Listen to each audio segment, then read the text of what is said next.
आज की मेरी वीडियो है सुंदरकांड में इंसान को जो 7 लेटर्स प्रभु की तरफ से आते हैं उसके बारे में वर्णन। कहते हैं एक बार एक मंदिर में सुंदरकांड का पाठ हो रहा था। वहाँ पंडित जी ऐसे सुंदरकांड का पाठ सुनाते सुनाते बताया जन्म और मृत्यु दोनों जो हैं वो लिखी होती हैं, कब मनुष्य ने पैदा होना है और कब जाना है।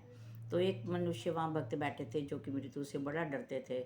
उन्होंने पूछा कि पंडित जी आप हमें ये बता सकते हैं कि मृत्यु आने से पहले हमें कोई संकेत मिलेंगे ताकि हम अपने हिसाब किताब अपनी प्रॉपर्टी के बारे में कुछ अता पता कर सकें।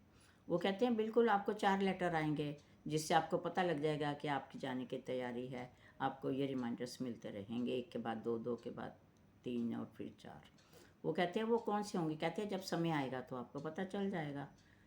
तो जब उसका समय आया तो मृत्यु लोक के वहाँ से राजा भेज गए उसको लेने के लिए। उन्होंने बोला आपने तो हमें 4 लेटर भेजने थे, मैंने तो कोई तैयारी नहीं की।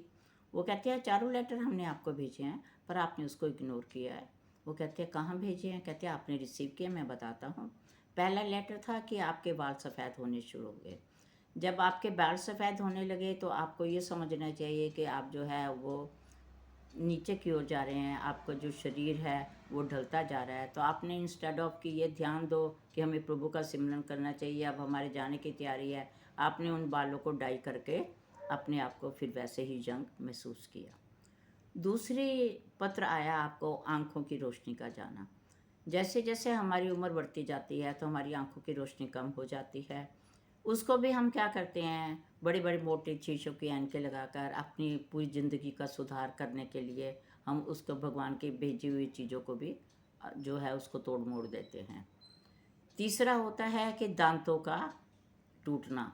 कहते हैं जब आपके दांत टूटने लगे, आपके धीरे धीरे शरीर के सारे अंग जाने लगते हैं तो हम उसमें कुछ ना कुछ ऑल्टरेशंस कर देते हैं, दांतों के नया जबड़ा लगा लेते हैं ताकि हमारी ज़िंदगी चलती रहे।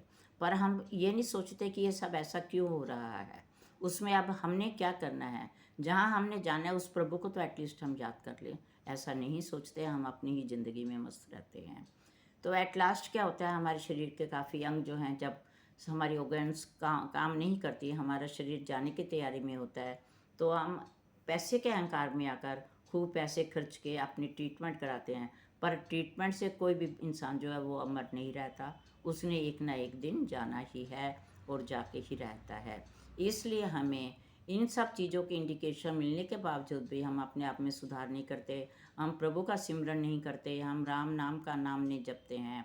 पर हमें ऐसा ध्यान देना चाहिए सब चीज़ों के साथ साथ हमें अपने फ्यूचर को भी, जहाँ से हम आए हैं वहाँ पहुँचने की भी हमें तैयारी करने के लिए उसके साथ हमें एक गठरी बांध लेनी चाहिए। बाकी जो पूंजी है वो तो हम सब यहीं छोड़ जाएंगे, एक प्रभु का नाम हमारे साथ जाएगा जिसका बैंक बैलेंस जो है हमारा दूसरे बैंक बैलेंस बनाने के बदले ये नील हो जाता है, जो कि आगे काम आता है। इसलिए हर इंसान को चाहिए कि प्रभु का नाम लें, राम नाम का नाम जपें और बाकी ये दिखावटों में दिखाई चीज़ों में नहीं पड़े और जो असली जीवन है उसी में ही अपना जीवन को व्यतीत करें। श्री हनुमते नमः, श्री हनुमते नमः।